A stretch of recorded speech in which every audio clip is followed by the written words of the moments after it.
Assalamualaikum warahmatullahi wabarakatuh. Anak-anakku sekalian yang sehat dan insya Allah berbahagia. Alhamdulillah kita bisa bertemu lagi, bisa melanjutkan pembelajaran lagi secara daring pada hari ini.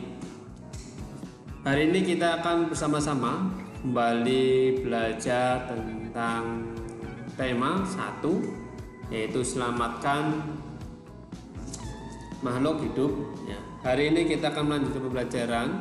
Sebelum kita belajar di hari ini, silahkan kalian berdoa terlebih dahulu agar kalian mendapatkan ilmu yang bermanfaat pada pagi hari ini dan jadi bekal kalian di masa yang akan datang.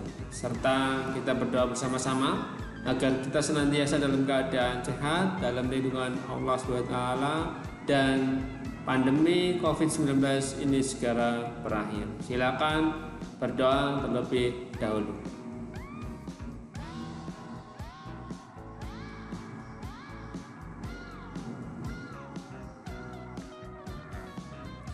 Selesai.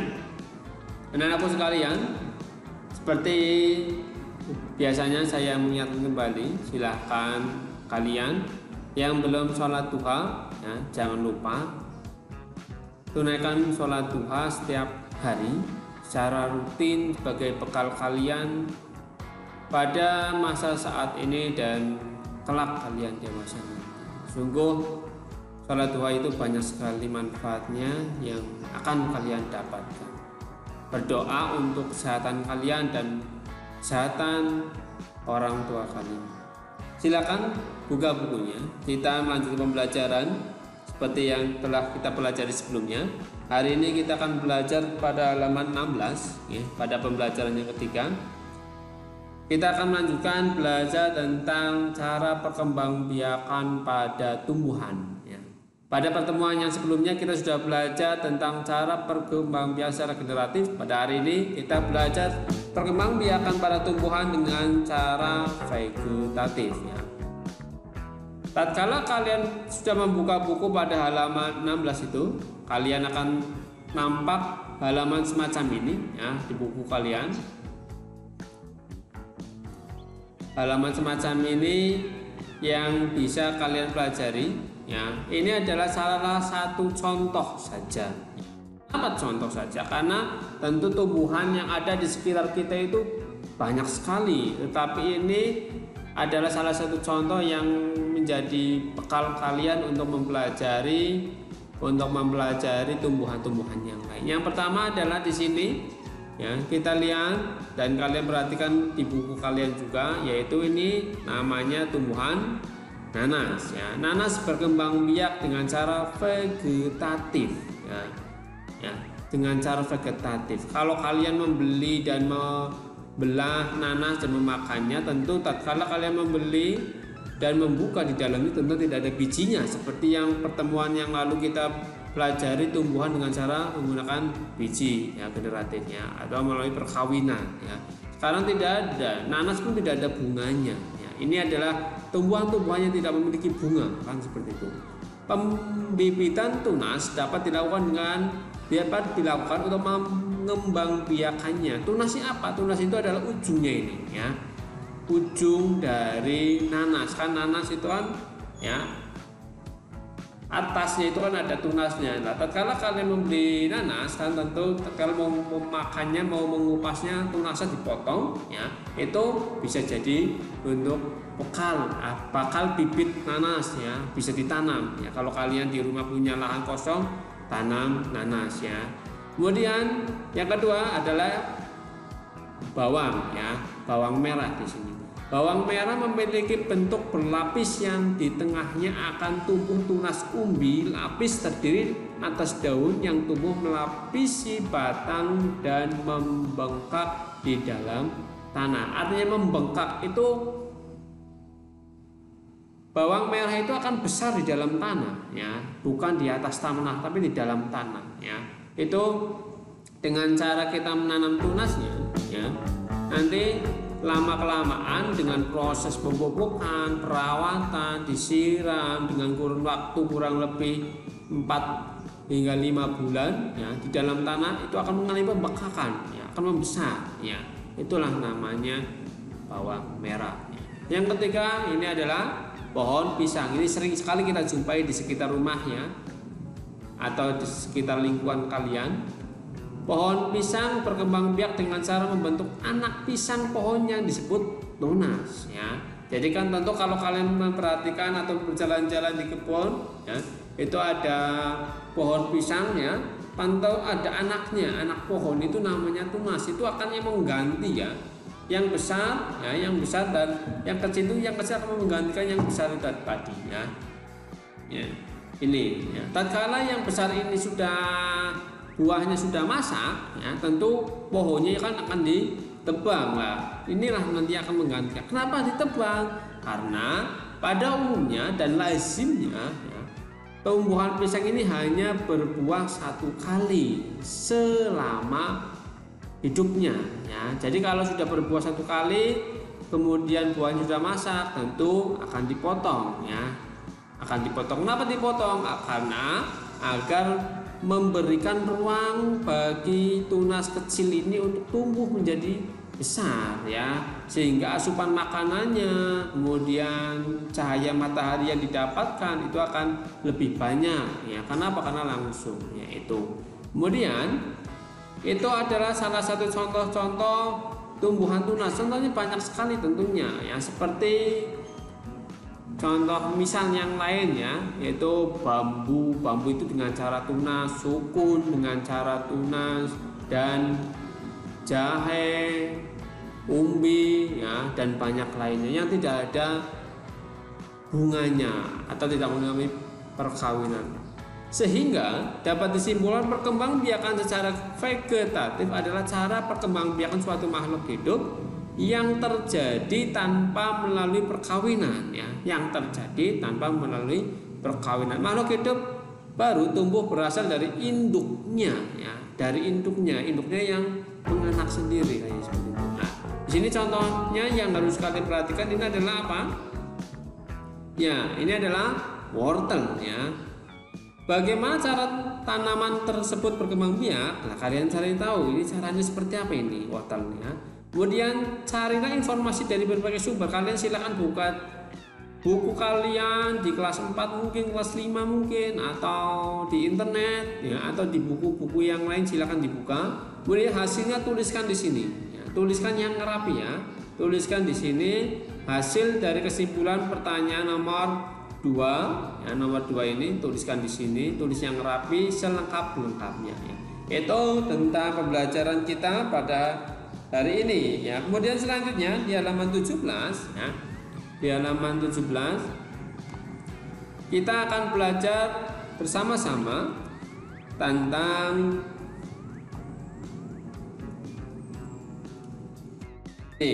tumbuhan sumber kehidupan ya. Tumbuhan sumber kehidupan. Kita pada pertemuan awal sudah membahas bahwa tumbuhan itu sumber kehidupan bagi seluruh makhluk hidup yang ada di dunia. Tanpa tumbuhan kita tidak akan mampu untuk bertahan hidup. Sejatinya kita ya sebagai makhluk hidup itu tidak mampu membuat makanan sendiri ya. Tentu harus ada bahan bakunya, yaitu dari tumbuhan ya. Dari tumbuhan itu adalah sumber air juga berasal dari tumbuhan ya. Kemudian oksigen yang bersih, udara yang bersih yang kita hirup sehari-hari itu juga berasal dari tumbuhannya. Ini. Nah, Indonesia adalah negara kepulauan yang terletak di garis khatulistiwa. Indonesia memiliki dataran tinggi, dataran rendah, dan perairan sampai seterusnya. Ya, kita tidak akan membahas tentang tumbuhan itu secara keseluruhan, tapi hari ini kita akan belajar bersama tentang ide pokok. Ya. Tentu kalian tatkala kelas 5 sudah belajar tentang ide pokok. Ya. Tatkala mempelajari paragraf ada dua hal yang kalian pelajari: ide pokok dan paragraf utama atau kalimat utama. Ide pokok dan kalimat utama. Samakah dua-dua ini? Ya, kedua-dua ini apakah sama? Tentu berbeda ya, tentu berbeda. Ya, tentu berbeda. Ide pokok dan kalimat utama itu berbeda ya. ide pokok itu lebih ringkas daripada kalimat utama. Ide pokok itu lebih ringkas dari kalimat utama atau hanya kesimpulan saja, ya. Saya tuliskan di sini, nanti kalian bisa tulis juga di buku kalian, ya, perbedaan antara kalimat utama dan ide pokok.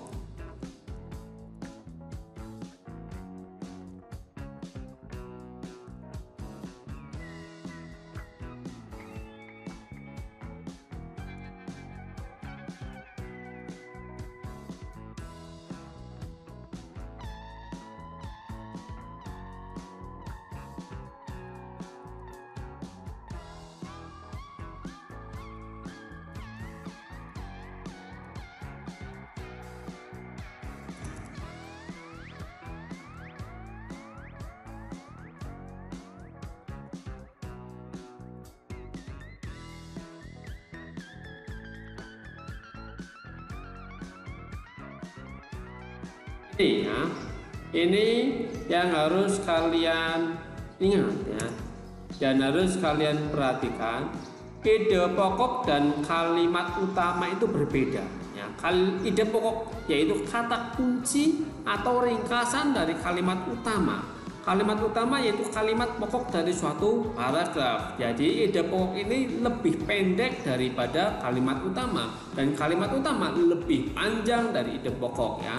Kita buka di buku kalian nih, ya.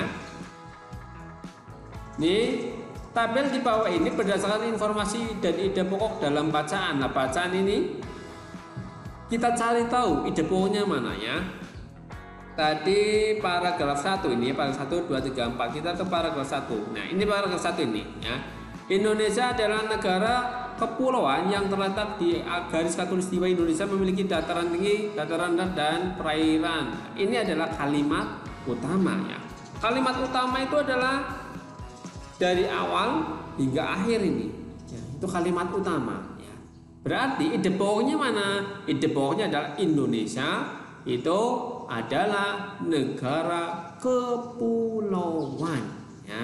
Indonesia adalah negara kepulauan dengan memiliki dataran tinggi, dataran rendah, dan perairan. Jadi dua baris ini diringkas, ya, diringkas, ya. Itu kalimat paragraf pertama. Paragraf yang kedua, ya.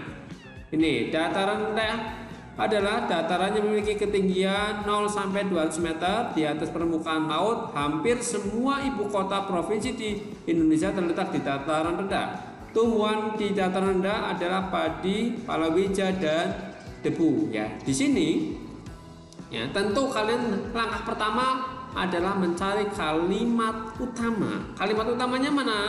Cari kalimat, ya, kalimat yang panjang tidak ada komahnya, ya. Ini berarti dari sini nih, dataran rendah sampai laut. Ini kalimat utama. Berarti ide pokoknya apa? Ide pokoknya adalah dataran rendah adalah dataran yang memiliki ketinggian 0 sampai 200 meter. Itu, ya, di atas permukaan laut. Nah, itu seperti itu saja, ya.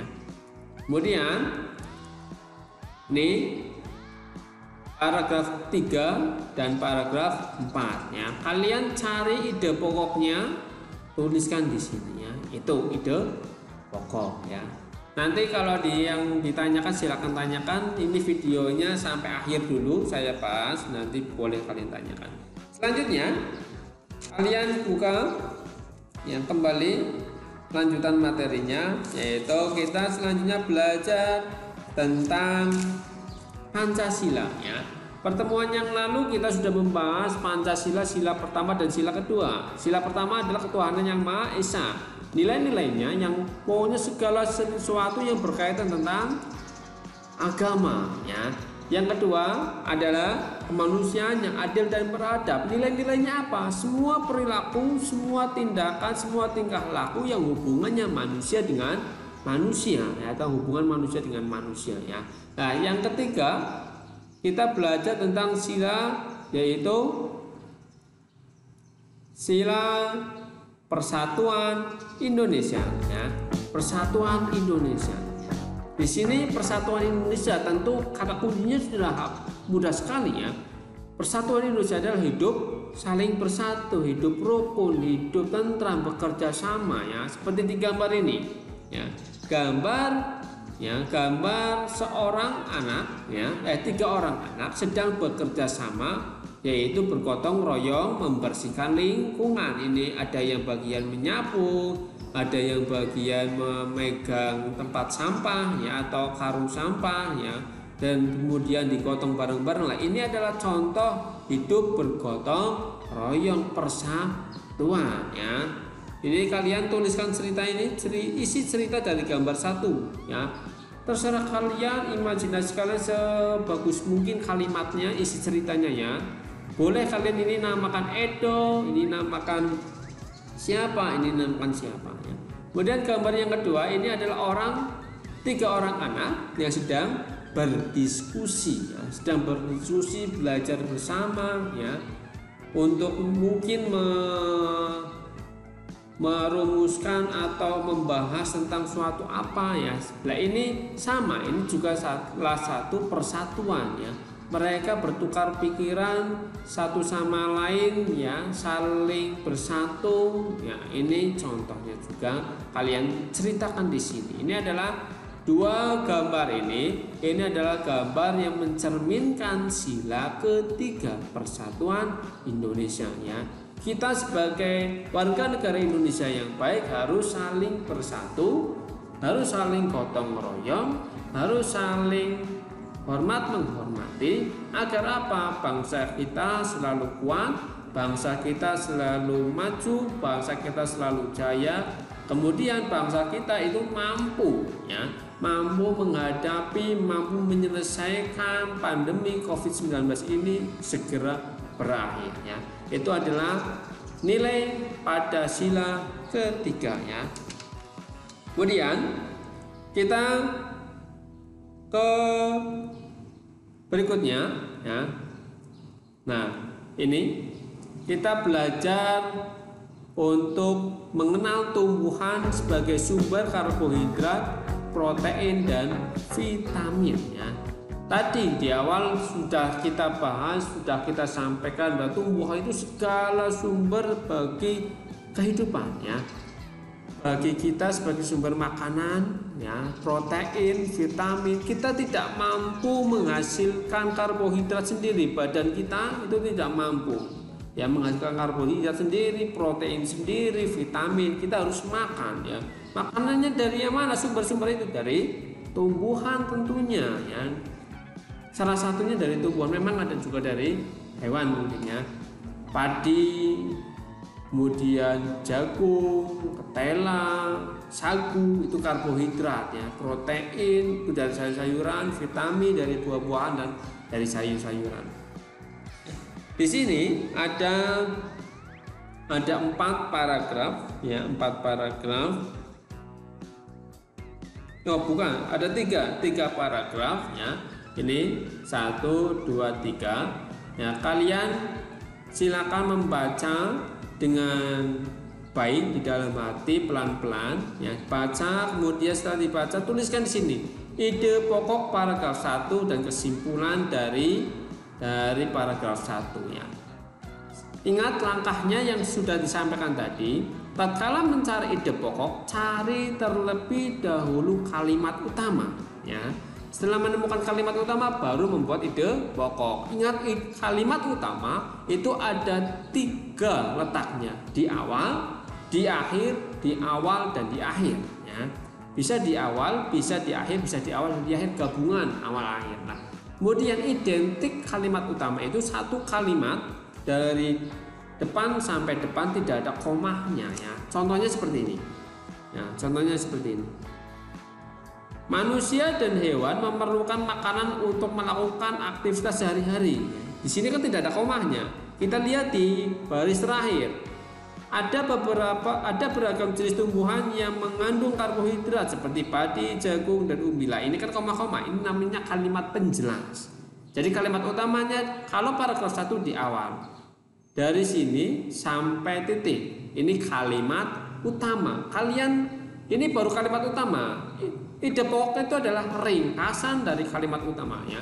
Jadi manusia dan hewan memerlukan makanan untuk melakukan aktivitas sehari-hari. Ya, disimpulkan, diringkas. Ya, jadinya apa? Saya contoh satunya, manusia dan hewan itu kan makhluk hidup. Berarti tulisannya makhluk hidup memerlukan makanan untuk sumber energi sehari-hari. Contohnya seperti itu ya. Ini atau manusia dan hewan itu membutuhkan makanan sebagai sumber energi aktivitas sehari-hari, seperti itu pun ya. Tuliskan di sini ada paragraf 1, paragraf 2, dan paragraf 3. Itu ya yang bisa saya sampaikan. Silakan kita belajar bersama-sama. Kalau ada yang ditanyakan, silakan kalian tanyakan agar kalian menjadi jelas, agar kalian menjadi paham ya. Tetap semangat anak-anakku sekalian. Saya akhiri video ini ya, tetapi pembahasan kita tidak berhenti sampai di sini. Nanti ada jeda waktu untuk kalian boleh mengajukan pertanyaan ya, pertanyaan yang menurut kalian masih belum paham. Sekian video pembelajaran pada hari ini, kurang lebihnya mohon maaf. Barangkali terlalu cepat atau penjelasannya kurang jelas, saya juga mohon maaf. Kita belajar bersama untuk menjadi manusia yang pandai. Sekian, assalamualaikum warahmatullahi wabarakatuh.